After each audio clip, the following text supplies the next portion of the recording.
Well, I'll make an effort to live up to the reputation of being disreputable. But I was asked to talk about an important topic, dilemmas in a humanitarian intervention. And there are a number of very striking dilemmas. One question that arises about humanitarian intervention is whether the category even exists. Are there examples of it? And that's a serious question. I'll talk about it. It's kind of surprising in many ways that you should even ask the question, because there are so many perfectly straightforward and simple forms of humanitarian intervention which could have a massive effect and cost virtually nothing. So, for example, according to the Lancet, the leading world medical journal in England, 6 million infants die every year just from from the failure to apply very simple procedures, which would cost almost nothing. There are some. I just happen to have come from a conference in Norway of a group called Academics Stand Against Poverty, where Norwegian doctors talked about this, and their political scientists pointed out that they've done studies, and it shows that a tiny percentage of the GDP of the rich countries would suffice to save 6 million infants every year. That's not a small number, and there are many other similar things. That's elementary forms of humanitarian intervention. No controversies about doing it, no votes at the United Nations, just a willingness to spend what amounts to pennies on the part of the rich countries. Nevertheless, it is a question whether this doesn't exist, and we can ask whether the general category exists. Actually, that question arises right away in the first serious essay about the topic of humanitarian intervention term. It's 1859. The term wasn't used, but that's what it's about.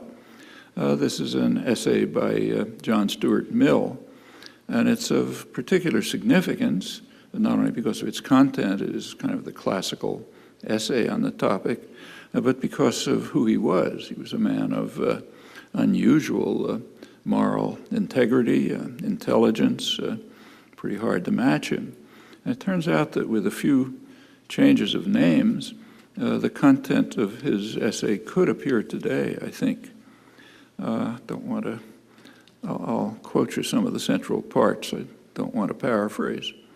There was a view in England at the time, this is the late 1850s, that England, which was of course the world's hegemonic power of the day, that England should keep away from intervention unless, I'm quoting him, unless its safety is threatened or any of its interests hostilely and unfairly are endangered. But Mill objected to that standard view. He thought that was a mistake. And the reason was, he said, that England is a novelty in the world. It's a remarkable nation that acts only in the service of others. It's dedicated to peace, but if the aggressions of barbarians force it to a successful war, it selflessly bears the cost, while the fruits it shares in fraternal equality with the whole human race. That even includes the barbarians that it conquered for their own benefit. He does say that England has a fault, misplaced modesty. That leads Englishmen to abnegate the character which we might with truth lay claim to, of being incomparably the most conscientious of all nations in our national acts. England is not only peerless, but near perfect. It has no aggressive designs. It desires no benefit to itself at the expense of others. Its policies are blameless and laudable. And he went on to say that England should not be deterred by the fact that it is held up to obloquy on the continent Incidentally, the thoughts of others outside the continent don't enter into this question, including those who Adam Smith referred to long before when he condemned what he called the savage injustice of the Europeans, particularly the vile acts of the British in India, but not by 1859. It's only that England receives obloquy on the continent, held up to obloquy on the continent. But he nevertheless said, despite this, England should be ready to intervene in the service of others, of course. However, its motives may be misrepresented by those who cannot believe the magnificence that is before their eyes and attribute cynical motives to the British. He's a great philosopher. He went in to study the criteria for intervention, and he said it's permissible when dealing with barbarians, those with a low degree of civilization, whose minds are not capable of comprehending rules, let alone observing them. These barbarians, which is essentially everyone outside of Europe, even outside of England, they need the protection of a civilized power of Christian Europe, particularly, of course, the noblest among them. Well, it's interesting to look at the timing of when Mill was writing. It was 1859. That was right after the public exposure, very public exposure, of Britain's vicious atrocities in India in suppressing what in British history is called the Indian Mutiny, a rebellion in India. This was, I might tell you how Jawaharlal Nehru described it in his History of India, written from his prison cell. He was imprisoned by the British. He described it as a ghastly and horrible picture showing man at his worst, citing contemporary records, both British and Indian, which are quite accurate. This, incidentally, was not long after the Irish famine, horrible Irish famine, in which England's role was not obscure. It was also in the midst of the Second Opium War. That was 1856 to 1860. This is right in the middle of it when Mill was writing. And that had its own horrors, bombardment and deliberate burning down of thousands of houses in densely settled Canton, for example, with many killed. That had caused such an uproar in England that Parliament was dissolved and a new election was called, all of this shortly before Mill wrote. And of course he knew all about it. He was an educated, literate person. He was also an official of the East India Company, which was right at the center of the atrocities in India. Well, that's the context. In short, we can say that England was the 19th century counterpart of today's, I'm now quoting, today's idealistic new world bent on ending inhumanity in a noble phase of its foreign policy, pursuing policies with a saintly glow. I'm quoting the New York Times, leading commentators in the 1990s. At the end of the 90s, the nation reached the height of its glory, acting from altruism and moral fervor alone. It's a historian, David Fromkin, dedicating itself for the first time in history to principles and values instead of self-interest, Václav Havel, and thus opening a new era of enlightenment, very much like England, the England that Mill was describing. That raises some questions, plainly. If that's the peak of nobility of humanitarian intervention, exactly what is humanitarian intervention? I should say that there was very little writing about humanitarian intervention after Mill and up till the 1990s. That's when the flurry of writing and discussion and the concept really reached public attention, became a major topic of international efforts and discussion and debate and discussion in intellectual circles. We might ask, why the 1990s? Well, a cynic might have an answer, and being disreputable, I tend to think that the cynical answer is correct. Now, there were plenty of interventions before 1990, but they always had a pretext, reflexive pretext. Whatever the circumstances, they were defense against the hideous enemy, the monolithic and ruthless conspiracy aiming to take over the world, John F. Kennedy's description. And, of course, to defend ourselves against that and defend civilization against that, it was necessary to carry out interventions which killed millions of people, destroyed countries, and overthrew democratic governments, and so on. I won't run through it. But by 1990, that pretext was gone. The ruthless conspiracy had disappeared, so the cynic would say, some new pretext is needed for intervention. And in fact, policies didn't change after 1990 in quite interesting ways. If anyone wants to understand the Cold War, the obvious place to look is what happened right after the fall of the Berlin Wall, when all of the pretexts for U.S. Actions in the so-called Third World, which is where the Cold War was fought, all of them disappeared. So what happened after 1989, after the fall of the wall? Well, one obvious question is what happened to NATO? NATO was established with the official reason was to defend Western Europe from the Russian hordes. 1989, no more Russian hordes. So what happens to NATO? Anyone who believed any of the propaganda of the preceding 50 years would have expected NATO to be dissolved. No more hordes coming. What happened is the opposite. It expanded in violation of promises to Gorbachev.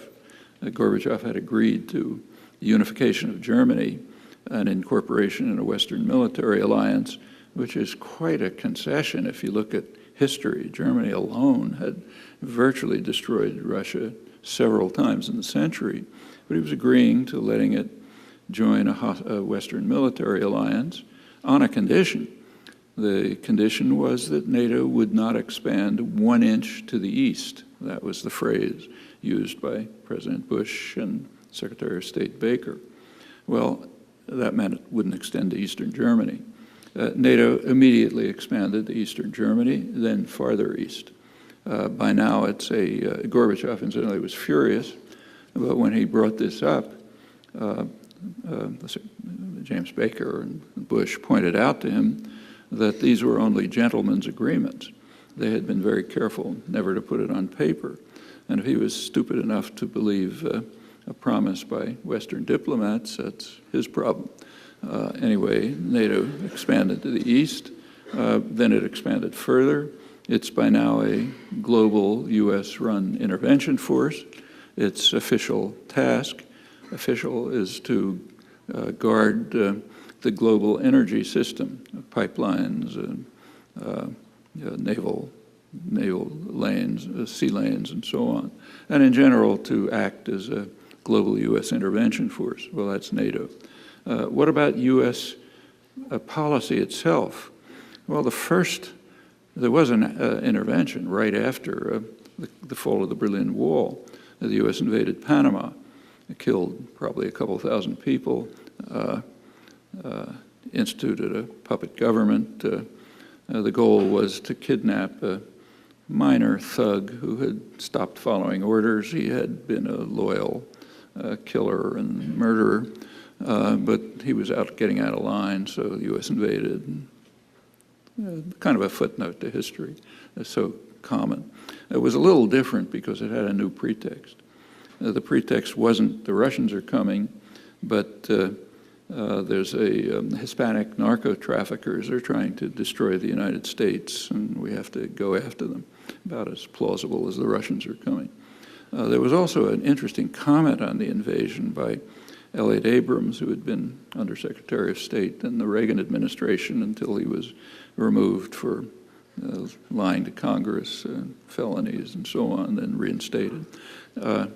He pointed out accurately that this was the first time that the U.S. could intervene anywhere without concern that there might be a Russian reaction somewhere. They wouldn't try to block U.S. intervention, they're not that crazy, but they might do something somewhere else. However, not this time, so it was safe intervention. There were also foreign policy decisions made right away. And again, anyone who wants to understand the Cold War would look exactly at these. The Bush administration, this is Bush 1, immediately instituted a new national security strategy and passed a defense budget, which were quite interesting. You should read them. I've reviewed them if you like. Basically what they said is everything is going to remain exactly as before, but with new pretexts. So we still need a huge military system. It's roughly comparable to the rest of the world combined. It's not to defend ourselves from the Russians. It's because of, literally, the technological sophistication of third world powers. You're not supposed to laugh if you're a well-educated intellectual and academic, and nobody laughed. So that's why we need this huge military system. We still need huge intervention forces aimed at the Middle East.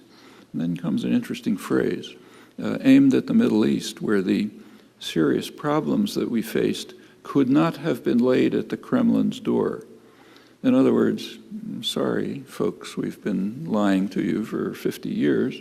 It's really independent nationalism. Now we can't lie anymore, so it wasn't the Kremlin that was responsible. We still need them. We still need to maintain what's called the defense industrial base. It's a kind of a euphemism for high-tech industry, largely finance supported, in fact, initiated in many respects by the state under the pretext of defense, but now we got to maintain it, but for other reasons. Well, those are the major changes, non-changes, after the fall of the wall, the disappearance of the Soviet Union. But there was an ideological change too. A sudden interest in the concept of humanitarian intervention. A lot, since then, huge literature and so on. So going back to the cynical interpretation, one might suggest a new pretext was needed for intervention. Well, you can decide that. This went on through the 90s. Finally, in 1999 came the jewel in the crown, the bombing of Serbia, the Kosovo bombing. And that's what elicited a lot of this elevated rhetoric that I mentioned about principles and values for the first time, pure altruism and so on. The bombing in Kosovo is one of the best documented events maybe in history, certainly in modern history. We have two massive State Department compilations of events that took place prior to the bombing. We have NATO records. We have UN records. We have the British parliamentary inquiry into it. There were monitors on the ground, OSCE monitors reporting regularly. All that's available. This documentation is not only massive, but uniform. It concludes that it was a pretty ugly place with some level of atrocities going on, divided between the Serbs and the KLA, the guerrilla force that was mostly attacking from Albania. And it was pretty well divided. I mean, the British, the most hawkish element of the coalition, they actually thought that the KLA was responsible for most of the atrocities. Well, that was what was going on up until March 1999. At that point, a decision was made to bomb. And the question was, well, what's going to happen? The general in charge, General Clark, spoke to the Clinton White House, Secretary of State Albright, National Security Advisor Berger. We have the records. And they asked him, well, what's going to happen if you bomb? He said, well, if we bomb, The Serbs obviously can't react to our bombing, but they'll react where they're strong. They'll react on the ground. So they'll carry out atrocities on the ground. That'll be the effect of the bombing. Then he was asked, well, what do you do then? They said, we bomb more. When the bombing started at the end of March, he informed the press that it is predictable, his words, that there will be atrocities. Yes, for the reason that he mentioned. And indeed there were. The bombing started about a week after the UN registered its first refugees. Then there were a lot of people, there was ethnic cleansing, people driven out, plenty of atrocities. Milosevic, Serb prime minister, was brought to the International Criminal Court. He was indicted right in the middle of the war. If you look at the indictment, every charge but one has to do with post-bombing atrocities. Well, that's not the proper story. So it's been inverted. If you look at the literature on the subject, academic journalism, it turns out that the U.S. and NATO bombed in order to prevent just to put an end to the ethnic cleansing that was going on. So it was a wonderful humanitarian intervention, pure altruism, and so on and so forth. Well, I'll leave that as it stands. It was not accepted that way in the Third World. In fact, it was bitterly condemned in most of the world, outside of Europe.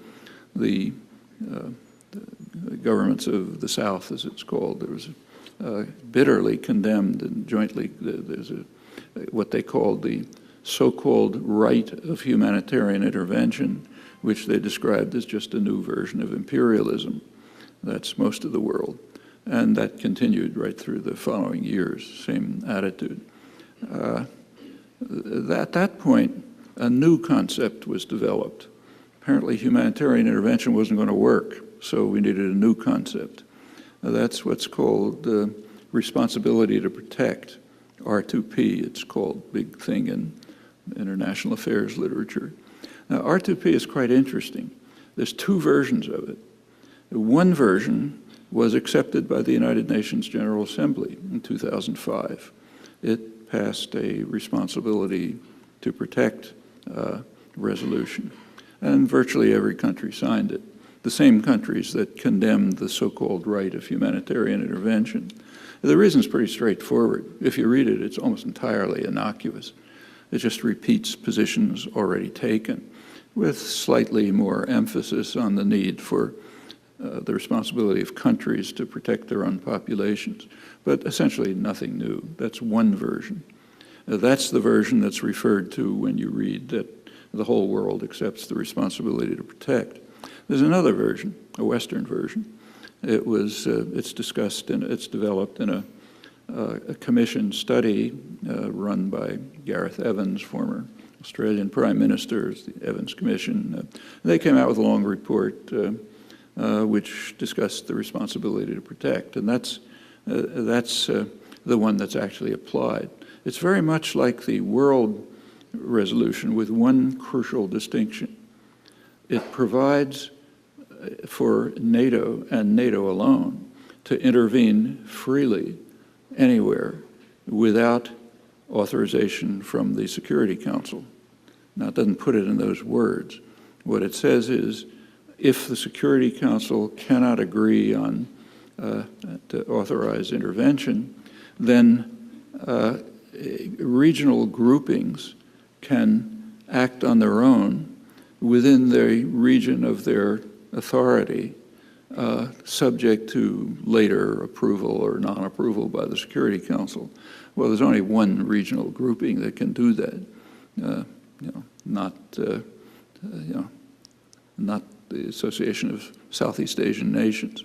The one regional grouping that can do it is NATO, and the region of their authority is whatever they say, the world, for example. So in effect, that means responsibility to protect comes down to granting NATO, meaning the US, Britain, maybe some followers, the right to use military force at will. Of course, the world doesn't accept that. But in Western doctrine, that's the responsibility to protect. And it's justified by the claim that the whole world accepts it, as you can see by looking at the General Assembly resolution, which is the same except for barring this provision. Well, that's more on humanitarian intervention. As the literature expanded in the 90s, scholarship expanded with it, with scholarly studies of humanitarian intervention, and they're interesting to read. One of the main ones is by Sean Murphy, a major book, scholarly study on humanitarian intervention. He works pretty hard to try to find examples, and he doesn't find many. In fact, the ones he finds are kind of interesting. So between the two world wars, literally between the Kellogg-Briand Pact, which outlawed war, and World War II, he finds three examples of humanitarian intervention. One was the Italian invasion of Ethiopia. The second was the Japanese invasion of Manchuria and North China. And the third was Hitler's takeover of parts of Czechoslovakia. Now, of course, he doesn't mean to say that these were, in fact, humanitarian interventions. What he means to say is they had all the usual properties of humanitarian intervention. They were kind of like Mill, or what I read from the 1990s. They were, the people who carried the declarations were just suffused with the most humanitarian, noble rhetoric. So therefore, they were humanitarian interventions. Mussolini was going to Christianize the pagans. The Japanese were going to bring an earthly paradise to the people they were slaughtering. Hitler was going to end ethnic conflicts, bring the benefits of a superior civilization to this troubled region. And furthermore, it's, in some of these cases at least, there's pretty good reason to believe that they meant it. We have very good records on, especially on the Japanese conquests. I actually wrote about them 45 years ago. The Rand Corporation released a massive set of records on a Japanese counterinsurgency doctrine. I wrote an article, if you want to look at it, just reviewing a lot of them. And it's internal discussion, and there's every reason to believe it was sincere.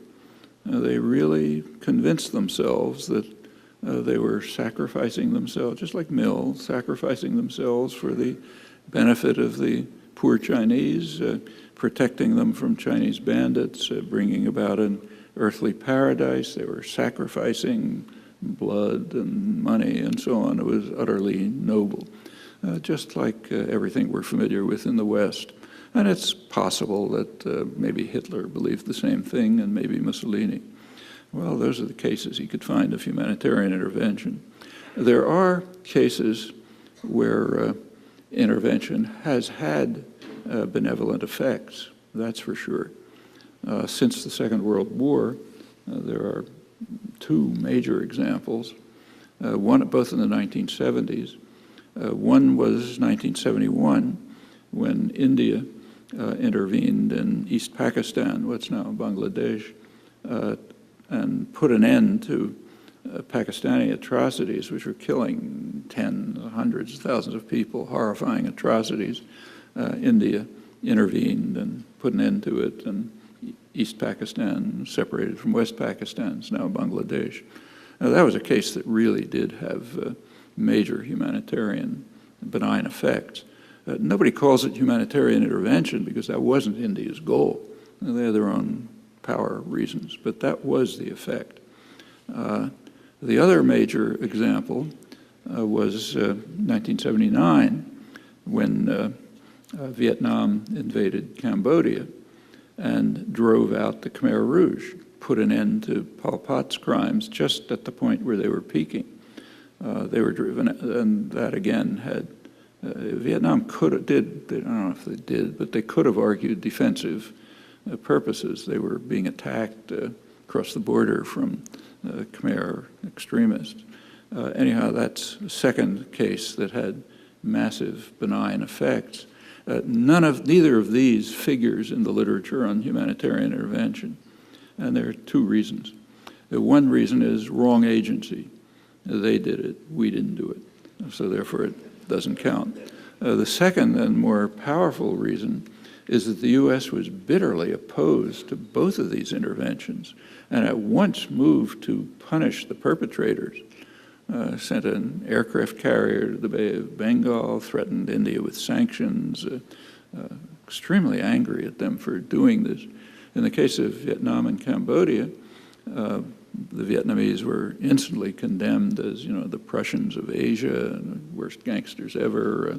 The U.S. immediately turned to support of the Khmer Rouge, military and diplomatic support, backed their position at the United Nations, began to arm them, train them, and in fact openly supported a Chinese invasion to punish the Vietnamese for the crime of ending Pol Pot's atrocities.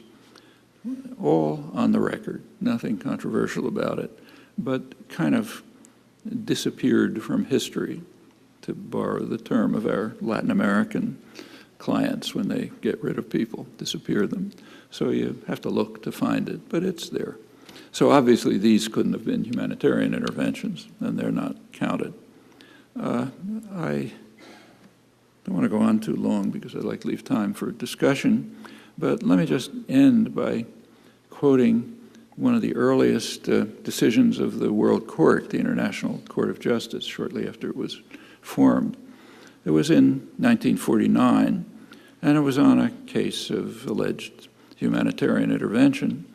The court rejected the claim, denied the appeal, and said, the court can only regard the alleged right of intervention as the manifestation of a policy of force, such as has in the past given rise to most serious abuses, and such as cannot, whatever be the defects in international organization, find a place in international law. From the nature of things, intervention would be reserved for the most powerful states and might easily lead to perverting the administration of justice itself. I think those words ought to be seriously pondered when one thinks about what's called humanitarian intervention and the actions that are not taken that could be very simple humanitarian intervention. I'll leave it at that. Thanks.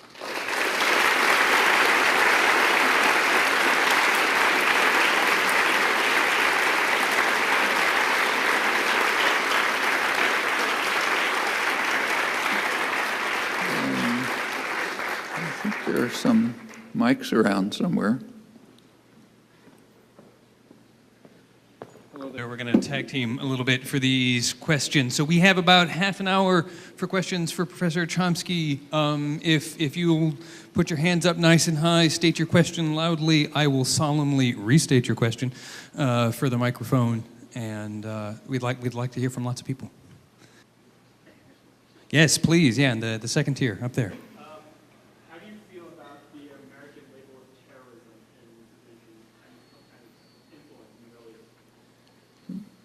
So the question is, do you mean the American use of the word terrorist to describe?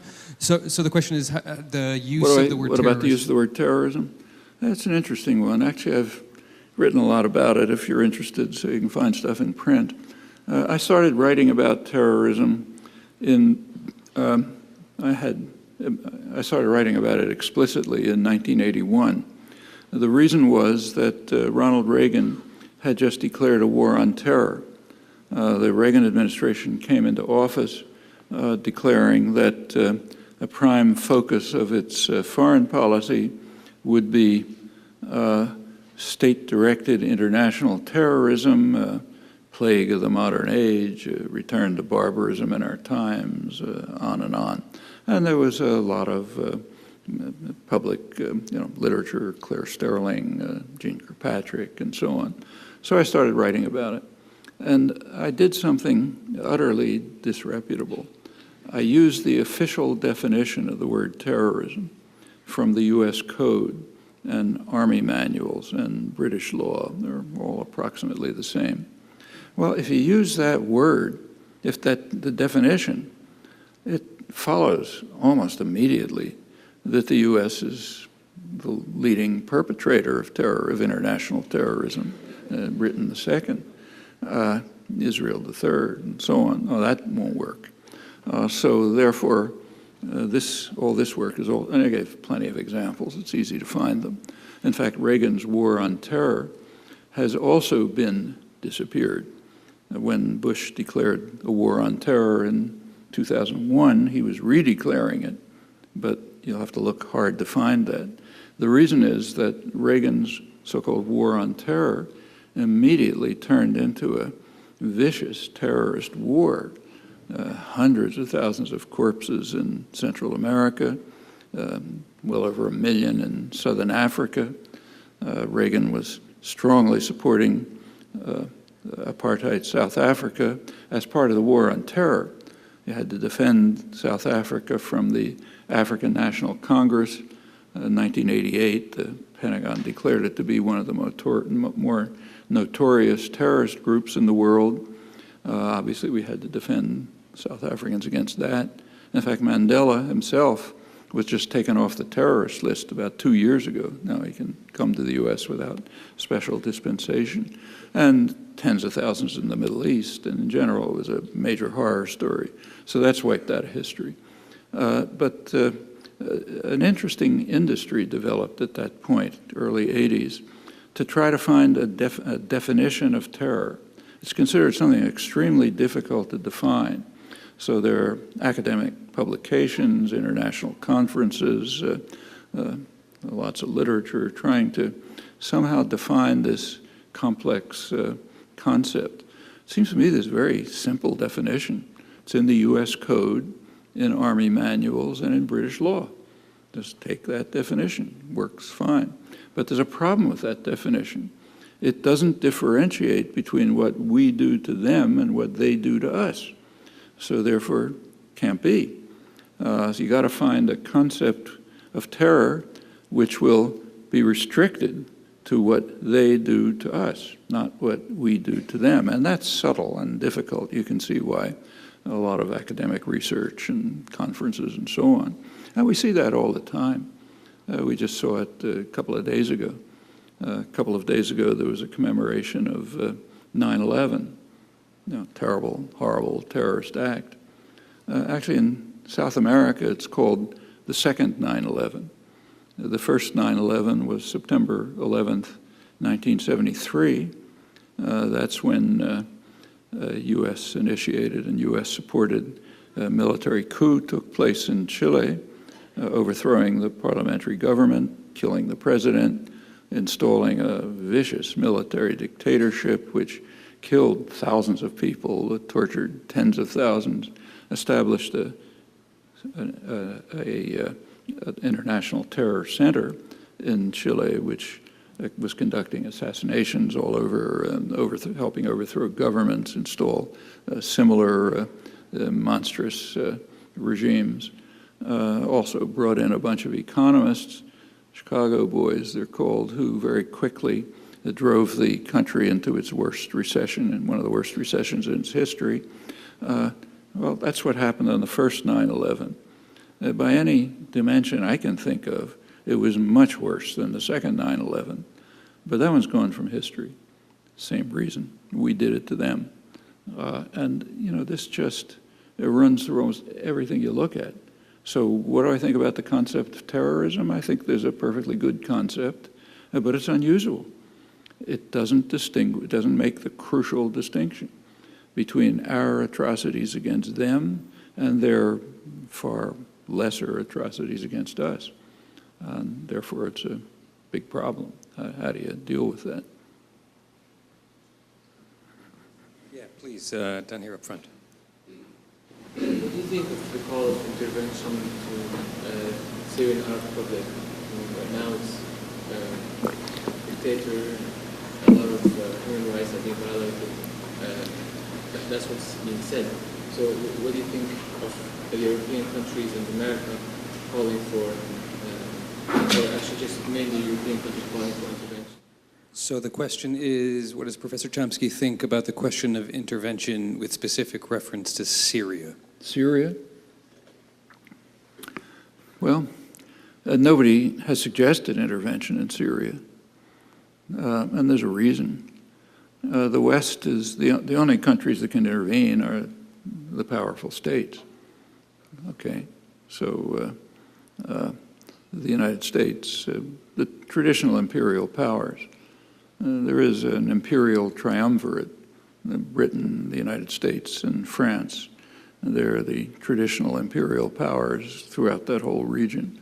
And they could intervene, but they don't want to. For one thing, because they prefer Assad to the president to any likely alternative.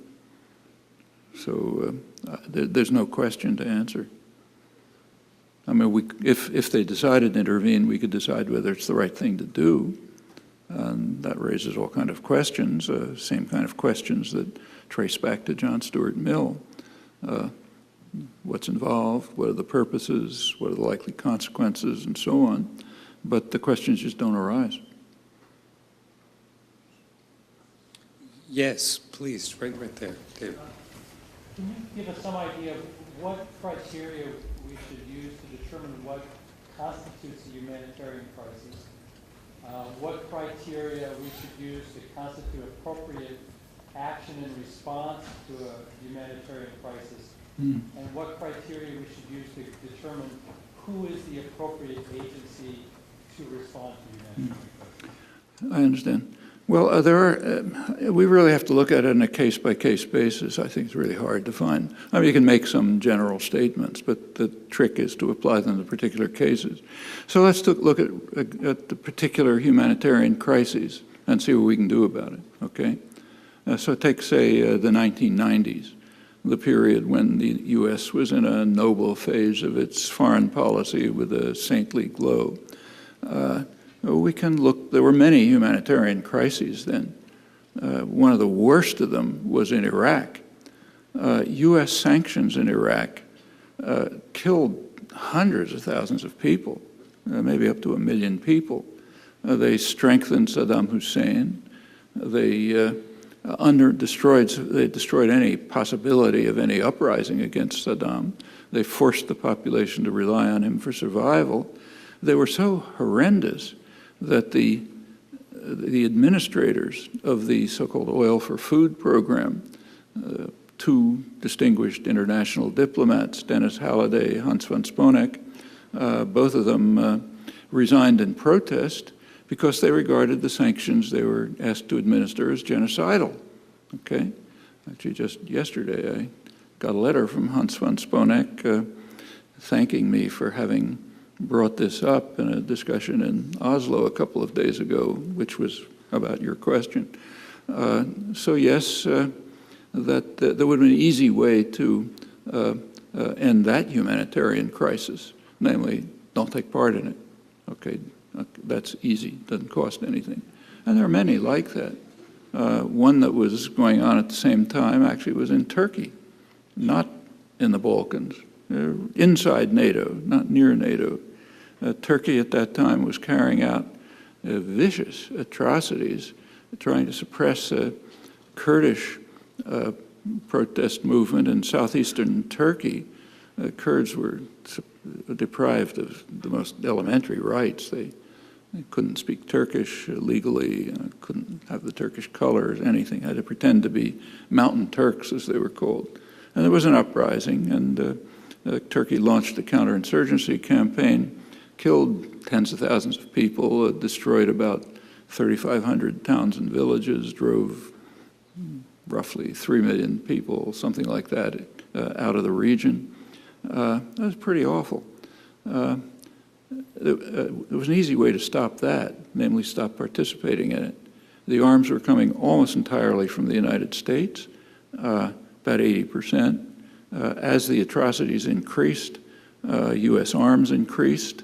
In the year 1997, which incidentally is the year when Clinton was praised for the noble phase of his foreign policy with a saintly glow in the New York Times, in that year, Clinton sent more arms to Turkey than in the entire Cold War period combined up until the onset of the insurgency.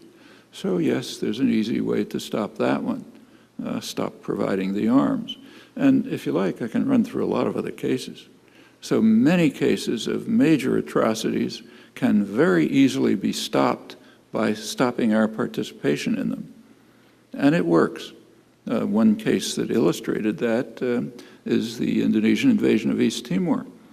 In 1975, authorized by the United States, supported U.S.-provided arms. Britain came in, provided, in fact, most of the arms. This one was about as close to genocidal as anything in the post-war period. It was aggression and invasion and occupation. Wiped out maybe a quarter of the population, a third of the population. That went on right through 1999, always with strong U.S. support. The atrocities there were worse in 1999 than anything reported in Kosovo. And in fact, of course, the background was incomparably worse than anything in the Balkans. Finally, in September 1999, under quite a lot of domestic and international pressure, Clinton quietly informed the Indonesians that the game was over. He told them, "You're going to have to leave." They left instantly, a day later. That could have been done for the preceding 25 years. That's now called a humanitarian intervention with a level of cynicism I don't know how to describe.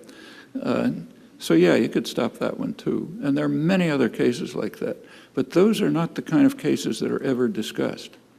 The only cases that are discussed is what are the criteria when somebody else is carrying out a crime. Okay, that's harder. It's much harder to stop somebody else's crimes than to stop your own. And what are the criteria? Well, difficult criteria. You have to ask what are the purposes, what are the likely consequences, what are the general effects. A lot of particular considerations have to be looked at, which are complex. But I don't really, that could be an interesting question. I don't think there's much point discussing it, frankly, because the question almost never arises.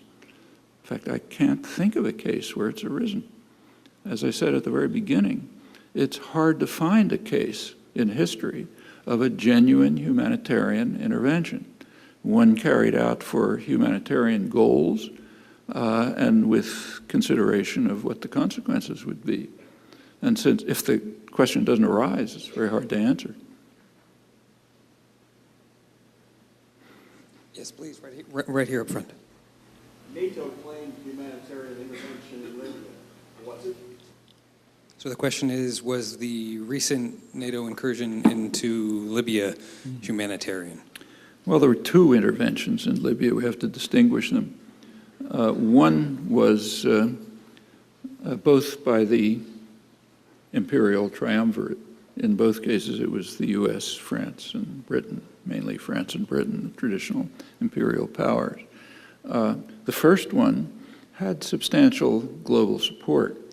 It was authorized by the United Nations. You look at United Nations Security Council Resolution 1973, which had a fair amount of international support.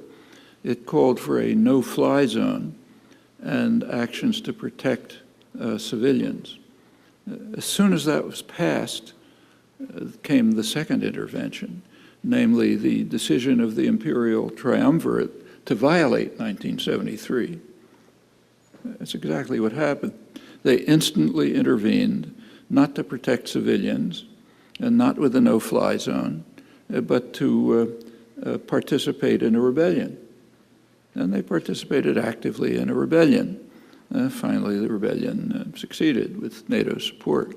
So we have to ask which of these interventions we're talking about.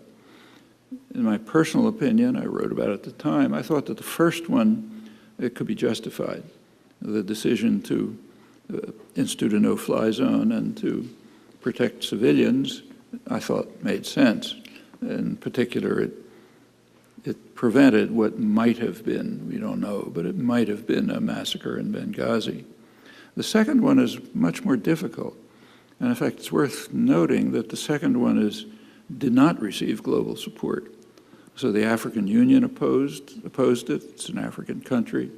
The so-called BRICS countries, developing countries, Brazil, Russia, India, China, South Africa, they strongly opposed it. They had a meeting in which they called for negotiations and diplomatic efforts, as did the African Union. Even within NATO, support was pretty tepid. Germany didn't participate at all, and other countries did to an extent. Part of the formal justification is that the Arab League requested it. That's just not true. The first intervention, the UN resolution, had limited support from the Arab League. A minority of Arab League countries approved it, mostly the Gulf countries, not the regional ones. The second intervention is no support from the Arab League. Qatar provided a couple of airplanes, nobody else. Turkey didn't support it, the major NATO party nearby.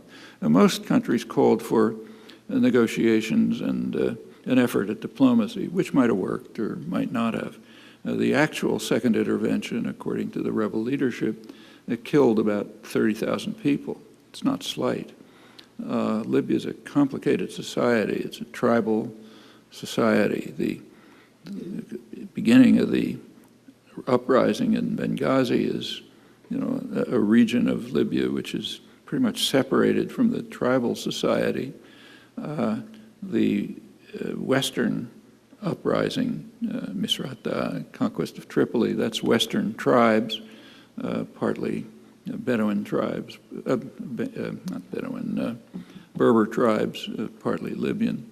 They're the ones who did the fighting there. They're kind of bitter. They're the ones who, in fact, now have the military command. It's what there's an article about it in today's New York Times. Right now, it's not being reported much. The NATO is bombing the bases of the largest Libyan tribe, which happens to be supportive of Gaddafi. So there's a lot to say about it. I mean, maybe you can make an argument for it, maybe not, but a case has to be made. I don't think there's even been an effort to make the case. I might mention, as with regard to the Arab League call for a no-fly zone, limited call, at the same time they called for a no-fly zone over Gaza. Well, you can see how far that went. So there's a lot of questions to ask. I don't think there's a simple answer, frankly. But incidentally, as to what the goals were, of course, they're professed to be completely humanitarian, but it's worth remembering that when a state claims, not only a state, but its intellectual class and others, when they claim to be acting on humanitarian grounds, that statement, in the technical sense, carries zero information. And the reason is it's completely predictable. That happens all the time. I gave a couple of examples, Hitler, Mussolini, John Stuart Mill, you pick them. Just about every use of force is vested in noble humanitarian terms. If something's predictable, it just doesn't carry any information, so you disregard it. You dismiss it. It doesn't mean anything. So then you have to ask, was it really with humanitarian intent? Well, there you have to judge. One interesting piece of evidence, perhaps, is that the day in which the Western tribes were beginning to enter Tripoli, you take a look at the New York Times, the business section, the lead story in the business section had a title, something like energy corporations scramble to gain Libyan oil contracts. Maybe irrelevant, maybe not. You can decide. But whether it was justified or not, I don't think it begins to meet the criteria for humanitarian intervention. So here in the first balcony on the left, right up front, just there, yeah. You said before that you can't visualize or anticipate peace between Palestinians and Israelis being realized. What do you suggest players in that conflict aspire for, and what do you yourself aspire for in that region? So the question is, what would be a proper resolution to the conflict between the Palestinians and the Israelis? Well, I'm pretty conservative. I still have the same views I had in the 1940s when I was a Zionist youth leader. Those views were then called Zionist. They're now called anti-Zionist, but the views are approximately the same. Circumstances, of course, changed since the 1940s, so, judgment on what should be done at least in the short-term changes. Right now, in fact, for the last roughly 40 years, 35 years to be exact, there's been a pretty straightforward, simple, short-term settlement. I wouldn't call it a solution because I don't think it's much of a solution, but at least a settlement that would reduce the cycle of violence, maybe eliminate it, prepare a way for further steps. And everyone knows what it is all over the world. There's an overwhelming international consensus on it. It's one of the simplest problems in the world to solve from the point of view of, not solve, but settle in these terms. And that's a two-state settlement on the internationally recognized border, and I'll quote the official terms, with minor and mutual modifications. That was the position of the United States from 1967 to the mid-70s, at a time when the United States was still part of the world on this issue. So a two-state settlement, international border, minor and mutual modifications, straightening out lines from ceasefire lines and stuff. And then various things to do about Jerusalem refugees and so on.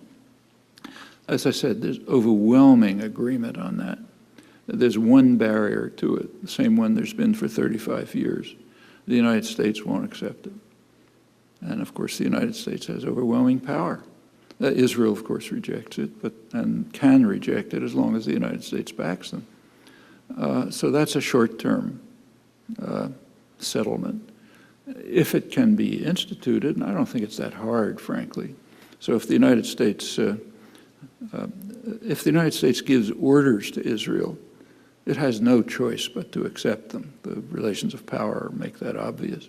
And the orders can be pretty simple. Withdraw the army from the occupied territories. In fact, Human Rights Watch, not a particularly radical organization, has called on the United States to withdraw any funding to Israel that has anything to do with the occupied territories or with discrimination within Israel. That's Human Rights Watch. Amnesty International has called for an arms embargo. Well, just simple steps like that would lead Israel to make a decision. Are we going to withdraw the army from the territories where everyone agrees it's criminal occupation, even Israel? Are we going to do that, or are we going to withdraw them, or are we going to stand alone against the world without the support of the United States? I'm pretty sure what they would do in that case. There have been similar cases before. Then what happens to the 500,000 settlers? Well, they have a choice too. If they can climb into the trucks that Israel will provide for them and move from their subsidized homes in the territories to subsidized homes in Israel. And my guess is probably 90% of them will do that. There's probably a segment of religious Jews from Brooklyn who will want to cling on to every rock. Okay, they can do that. They'll be in the Palestinian state. It's not a big problem. What would happen after that? Well, we can only speculate, but my guess is that what would happen after that, at the border, anyone who's been in the region knows that you just can't cut a line through that small territory that makes any sense at all. So my guess is that what would happen is, as has been happening occasionally, is that cultural, commercial, social relations would develop, and gradually over time the border would begin to erode. And you could move towards some sort of binational federation in the former Palestine. Actually, that was my view in the 1940s, and as I say, it still is. And that's not the end of the road either. Sometimes that's called a one-state solution. It's a confusing term. The country itself is bordered by imperial decisions. So the difference, Israel and Lebanon are separated by a border that makes no geographical or any other sense. It cuts right across the Galilee, and it was established by the British and the French for their own imperial purposes. I should say I My wife and I lived there for a little while back in the early 50s, and we were backpacking up there once, and we accidentally crossed into Lebanon. There was no marking of the border, and it was the same place. Some guy came by in a Jeep and yelled at us and told us to come back. But and that's the way it ought to be. There shouldn't be a border there. There should be a broader regional settlement which will integrate both societies into a broader system, and maybe that'll happen. And so it's in that context, and only in that context, that there might be some kind of a solution for the Palestinian refugees abroad. I don't see any other place. So I think those are directions that could be followed. They have to have a first step, which is accepting the international consensus. That's coming up in the UN in a week, in fact, and the US will again block it if it comes up, as it's been doing since it vetoed the first such resolution in 1976. That's under our control. You know, if this is the kind of, if you like, humanitarian action that can be taken if the American population compels the government to join the world on this. This is painful to say, but we have time for one more question. I should tell you that if you wish to stay behind, Professor Chomsky will be signing books just for a little bit in the lobby outside. Yeah, right down here, up front, please. Partition of India, I think, was one of the instances of most unnecessary violence. How do you think Gandhi, Nehru, and Jinnah, did they have the power to initiate a humanitarian intervention, and in particular Gandhi, in that event? So the question begins with the observation that the partition of India